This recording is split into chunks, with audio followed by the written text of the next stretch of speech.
Okay, I had a couple people ask how come we have done a UFC 200 Brock Lesnar, Mark Hunt. I have a hard problem erasing the last name Hunt. I only think it's Mike Hunt, which, if you say it fast enough, it doesn't sound like you're saying Mike Hunt. But Mark Hunt. This is a Samoan destroyer. Does he have a good takedown defense? He's pretty good. Is he good on the ground? Not so much. You know, he's got this, and he's got this, and he's dropped some pretty hefty people with what look like glancing shots. If he hits you flush, you better hope your chin's made of granite.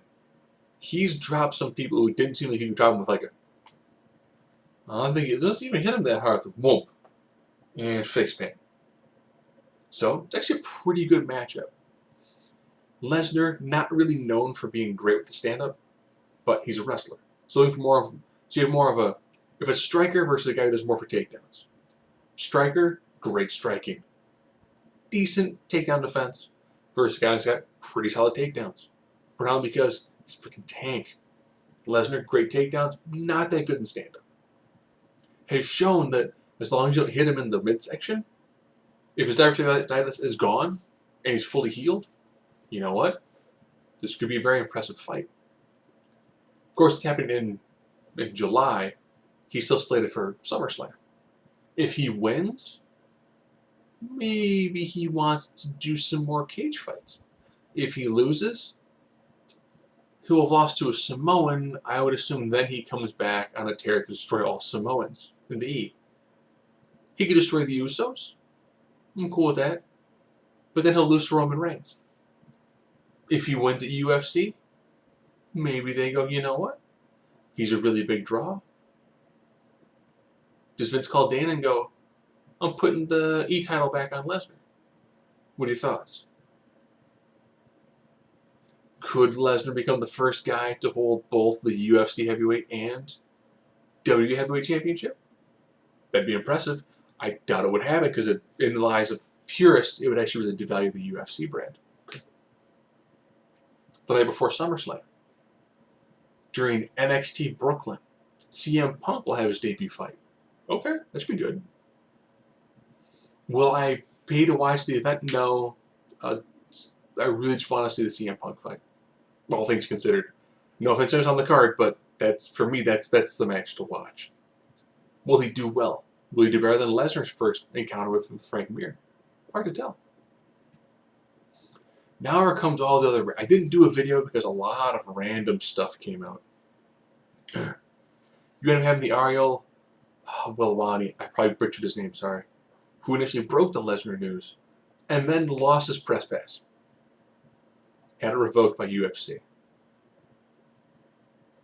Because he broke the news before Dana and everyone could get it all nice and laid out. Since then, he's got his press pass back. You know, guy does a really good job. He's a solid interviewer. Knows his stuff. I almost wish, if he knew more about wrestling, I think he'd be ridiculously good in the world of professional wrestling when it comes to talking with the wrestlers. Because he seems to be able to connect very well with the athlete. And he gets a lot from them in a short amount of time, which is good. It's a great interviewer. I prefer him to Sam Wilson. Sorry.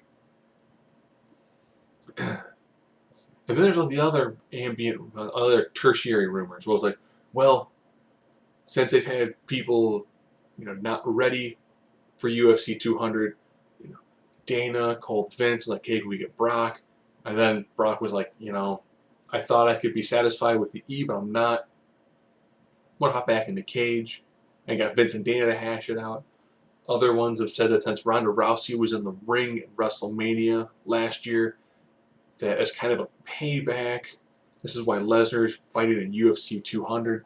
Other things have said, well, since he's doing UFC 200, they're going to try to get Paige Van Zandt to show up and do something for SummerSlam. It's one of those weird,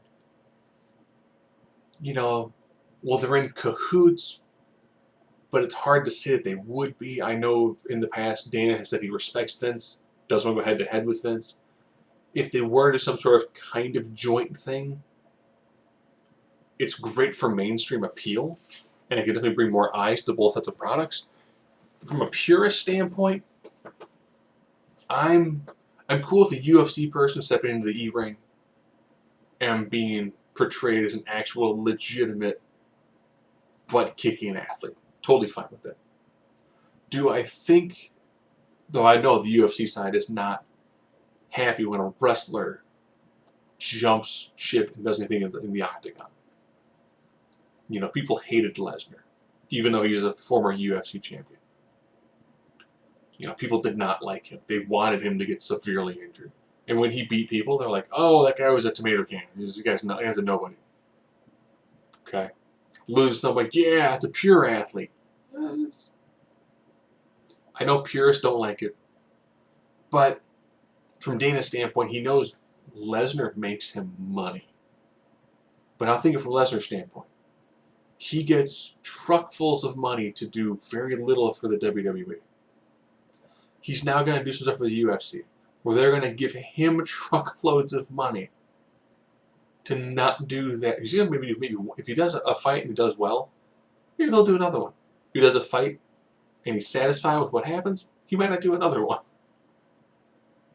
So either way, it's a win-win for Brock. If he goes in, gets his crap beat out of him, doesn't matter. He's getting truckloads of money delivered to his house.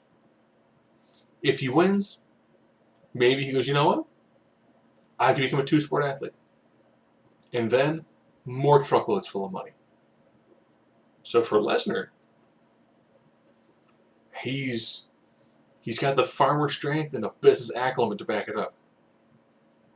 Taking two of the richest, most arrogant people who run sports-style entertainment franchises and having them hash out how much money to give him to have him appear on their shows. You can't teach that. That is a freak athlete who knows his value.